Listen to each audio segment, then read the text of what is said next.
Shalom, selamat pagi saudara kasih Tuhan. Kita kembali dalam renungan pagi. Kita sedang membahas tema bahwa keinginan yang salah bisa mengoyak ketenangan. Kemarin kita telah membahas tentang terkoyaknya ketenangan yang ada di Taman Eden karena Adam dan Hawa mengingini sesuatu yang salah. Saudara kasih Tuhan, seperti apa sih keinginan itu sehingga begitu luar biasa dan berbahaya? Kalau sudah melihat di dalam Keluaran 20, sudah akan melihat akan hukum Tuhan. Ada tulisan jangan membunuh, jangan berzina, jangan mencuri, dan lain sebagainya. Tetapi ditutup di bagian terakhir dari 10 perintah itu, di dalam Keluaran 20 ayat yang ke-17 dikatakan, jangan mengingini rumah sesamamu, jangan mengingini istrinya, atau hambanya laki-laki, atau hambanya perempuan, atau lembunya, atau keledainya, atau apapun yang dipunyai sesamamu. Saudaraku yang kasih Tuhan, soal membunuh, jangan membunuh sebuah tindakan, tetapi tentang keinginan itu belum dilakukan sesuatu.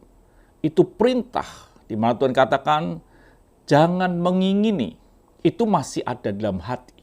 Dan itu luar biasa, saudara kasih Tuhan, ketika kita punya keinginan. Kenapa begitu dahsyatnya keinginan, sehingga kita itu kalau mempunyai keinginan yang keliru, kita bisa mengoyak ketenangan yang kita miliki. Dikatakan, saudara kasih Tuhan, keinginan itu yang keliru otomatis dekat dengan yang disebut dengan dosa.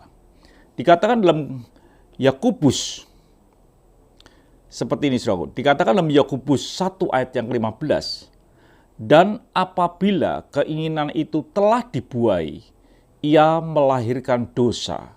Dan apabila dosa itu sudah matang, ia melahirkan maut. Ini sebuah keinginan. Jadi keinginan itu sesuatu yang luar biasa, dahsyatnya, menjalarnya. Karena keinginan yang kita miliki dan keinginan keliru, pasti berdampak yang sangat-sangat dahsyat atau mungkin merusak betul-betul ketenangan. Karena keinginan itu kalau terus-menerus dan dibuai, maka yang disebutkan akan menjadi dosa. Dan dosa itu kalau sudah matang bisa menjadi maut. Jadi saudaraku yang kasih Tuhan, keinginan kita mesti kita ini perlu waspada dengan keinginan kita. Kita harus memperhatikan keinginan kita ini sesuai atau tidak dengan firman Tuhan. Bahkan Tuhan berkata dalam Matius 5 ayat yang ke-28.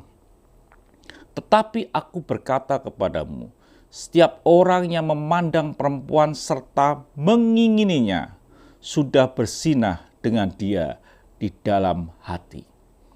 Betapa dahsyatnya, saudaraku.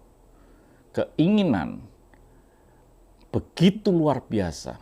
Ketika Adam atau Hawa melihat buah itu tertarik di dalam hatinya, itu sebuah keinginan dan tidak bisa dibendung, dan lalu dia memakan buah itu. Jadi hati-hati dengan keinginan kita. Keinginan yang keliru bisa mengoyak ketenangan di dalam kehidupan saudara. Keluarga bisa koyak karena ada keinginan yang keliru. Keluarga bisa hancur bahkan karena ada keinginan yang tidak sesuai dengan jalur-jalur Tuhan. Pertimbangkan, milikilah keinginan yang tidak keluar dari jalur Tuhan. Tuhan memberkati, sampai jumpa esok pagi. Mari kita berdoa. Terima kasih Bapa, biarlah kami tetap mempunyai keinginan yang sesuai dengan firman. Haleluya.